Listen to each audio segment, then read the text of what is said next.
నమస్కారం. ఈ source material విశ్లేషణకు స్వాగతం. రైట్, ఈరోజు మనం ఒక ఇంట్రెస్టింగ్ స్ట్రాటజీ గురించి మాట్లాడుకుందాం. తక్కువ క్యాపిటల్తో ఒక చిన్న పోర్ట్ఫోలియోను ఎలా వేగంగా పెంచుకోవచ్చు అనేదే ఈరోజు మన టాపిక్. అసలు మన దగ్గరున్న డబ్బుని మొత్తం ఒకే చోట లాక్ చేయకుండా ఈ వ్యూహాన్ని ఎలా వాడొచ్చో చూద్దాం. Let's dive in. ఈరోజు మనం కవర్ చెయ్యబోయే ముఖ్యాంశాలు ఇవే. ముందుగా చిన్న పోర్ట్ఫోలియో వృద్ధి, ఆ తర్వాత పెట్టుబడి అడ్డంకులు, poor man's covered call mechanics, delta rule, risk versus reward, ఫైనల్గా Apple case study. Real world ఎగ్జాంపుల్స్తో ఈ ఆప్షన్స్ ట్రేడింగ్ మెకానిక్స్ని డీకోడ్ చేద్దాం. ఓకే, అసలు ముందుగా ఈ రియల్ వరల్డ్ కేస్ స్టడీ ఎలా స్టార్ట్ అయిందో దాని బేస్లైన్ ఏంటో చూద్దాం. ఈ పర్టిక్యులర్ పోర్ట్ఫోలియో కేవలం $5,000 డిపాజిట్తో చాలా సింపుల్గా స్టార్ట్ అయింది. దానికి తోడు ప్రతి వారం ఇంకో $200 రెగ్యులర్గా యాడ్ చేస్తూ వచ్చారు. ఫైనాన్షియల్గా గ్రో అవ్వడానికి ఇది చాలా బేసిక్ అండ్ డిసిప్లిన్డ్ అప్రోచ్ అని చెప్పాలి.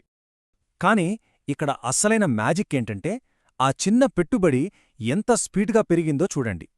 కేవలం 3 నెలల వ్యవధిలోనే ఇది $8,026కు చేరుకుంది. అంటే అక్షరాలా 11.2% సాలిడ్ రిటర్న్ అన్నమాట. అసలు అంత తక్కువ టైంలో ఇంత అద్భుతమైన గ్రోత్ ఎలా సాధ్యమైందో తెలుసుకోవాలనే క్యూరియాసిటీ పెరుగుతోంది కదా.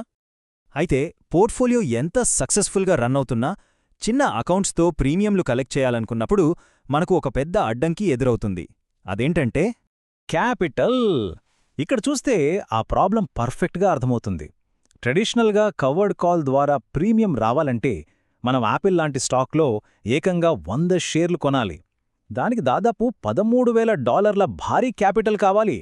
కానీ పూర్ మ్యాన్స్ కవర్డ్ కాల్ అనే ప్రత్యామ్నాయ పద్ధతి వాడితే దానికి కేవలం $3,590 మాత్రమే అవసరం.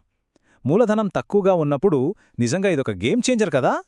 సో ఇక్కడే మన హీరో స్ట్రాటజీ ఎంట్రీ ఇస్తుంది. అదే పూర్ మ్యాన్స్ కవర్డ్ కాల్. తక్కువ పెట్టుబడితో కవర్డ్ కాల్ని ఎలా సిమ్యులేట్ చేయాలో ఇప్పుడు అర్థం చేసుకుందాం. ఇందులో మనం ఫస్ట్ తెలుసుకోవాల్సిన కాన్సెప్ట్ లీప్స్, LAPS. లీప్స్ అంటే long term equity anticipation securities. సింపుల్గా చెప్పాలంటే 100 షేర్లను నిజంగా కొనడానికి బదులు చాలా తక్కువ ఖర్చుతో వాటిని సొంతం చేసుకున్న ఫీలింగ్ ఇచ్చే ఒక కాంట్రాక్ట్ ఇది. డీప్ ఇన్ ది మనీలో ఉంటూ చాలా లాంగ్ ఎక్స్పైరీ డేట్తో ఉండే ఆప్షన్స్ అన్నమాట.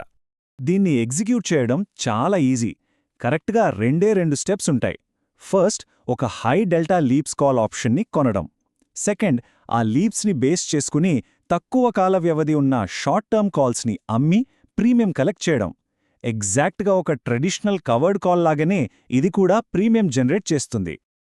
ఇదంతా వినడానికి చాలా బాగుంది, కానీ దీన్ని సేఫ్గా చెయ్యాలంటే మనం ఆప్షన్ కాంట్రాక్ట్ని సెలెక్ట్ చేసుకునేటప్పుడు ఖచ్చితంగా ఒక రూల్ని ఫాలో అవ్వాలి. అందులో అసలైన సీక్రెట్ ఏంటంటే డెల్టా. స్టాక్ ఓనర్షిప్ని పర్ఫెక్ట్గా సిమ్యులేట్ చేయడానికి ఇదే కీలకం. అసలు స్టాక్ ధర $1 మారితే దానికి తగ్గట్టుగా మన ఆప్షన్ ధర ఎంత మారుతుంది అని చెప్పేదే ఈ డెల్టా కొలమానం. ఎప్పుడైనా సరే 0.8 లేదా 0.9 డెల్టాను టార్గెట్ చేయాలి. ఫర్ ఎగ్జాంపుల్ 0.9 డెల్టా ఉందంటే మనం దాదాపు 90 షేర్లను హోల్డ్ చేస్తున్నట్లే లెక్క. పైగా ఇందులో ఇంట్రిన్సిక్ వాల్యూ ఎక్కువగా ఉండడం వల్ల మార్కెట్ ఫ్లక్చువేట్ అయినప్పుడు టైం డీకే ఎఫెక్ట్ నుండి మనకొక మంచి ప్రొటెక్షన్ దొరుకుతుంది. మన క్యాపిటల్కి ఇదొక సేఫ్టీ నెట్ లాంటిది. అయితే ఎప్పుడైనా రిటర్న్స్ ఎక్కువగా ఉన్నాయంటే అక్కడ ఖచ్చితంగా రిస్క్ కూడా గట్టిగానే ఉంటుంది కదా. ఇప్పుడు ఆ రియాలిటీ చెక్ ఏంటో చూద్దాం. జనరల్గా మనం ఫిజికల్గా స్టాక్స్ కొంటే వాటి వాల్యూ సడన్గా 0 అయిపోదు.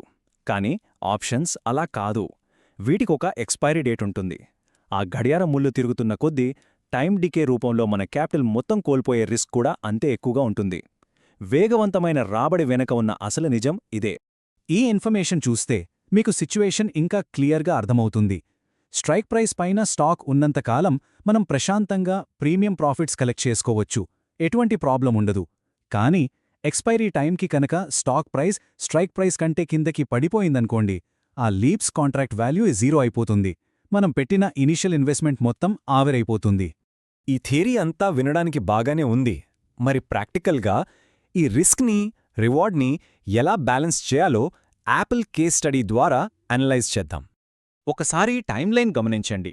స్టార్టింగ్లో $136 దగ్గర ఒక యాపిల్ లీప్స్ని దాదాపు $3,590 పెట్టి కొన్నారు. కానీ ఫస్ట్ మంత్లోనే స్టాక్ కిందకి పడిపోవడం వల్ల కాంట్రాక్ట్ మీద ఒక $700 లాస్ కనిపించింది. అయినా సరే ట్రేడ్ని యాక్టివ్గా మేనేజ్ చేస్తూ వాళ్ళు $300 పైగా ప్రీమియం కలెక్ట్ చేయగలిగారు. ఒకవేళ 4వ నెల వచ్చేసరికి కూడా స్టాక్ రికవర్ అవ్వకపోతే పాత కాంట్రాక్ట్ని క్లోజ్ చేసి వేరొక కొత్త ఎక్స్పైరీ డేట్కి రోల్అవుట్ చేయొచ్చు. ఈ ఎగ్జాంపుల్ని బట్టి మనకు అర్థమయ్యేదేంటంటే మార్కెట్ పడినా సరే స్ట్రాటజీని సరిగ్గా వాడితే దాన్ని మనం ఈజీగా బతికించుకోవచ్చు. సో ఫైనల్గా మన ముందున్న పెద్ద ప్రశ్న, ఈ టైం డీకే అనే కత్తి నెత్తిమీద వేలాడుతున్నా సరే ఈ హై స్పీడ్ రిటర్న్స్ కోసం రిస్క్ చేయడం వర్తంటారా?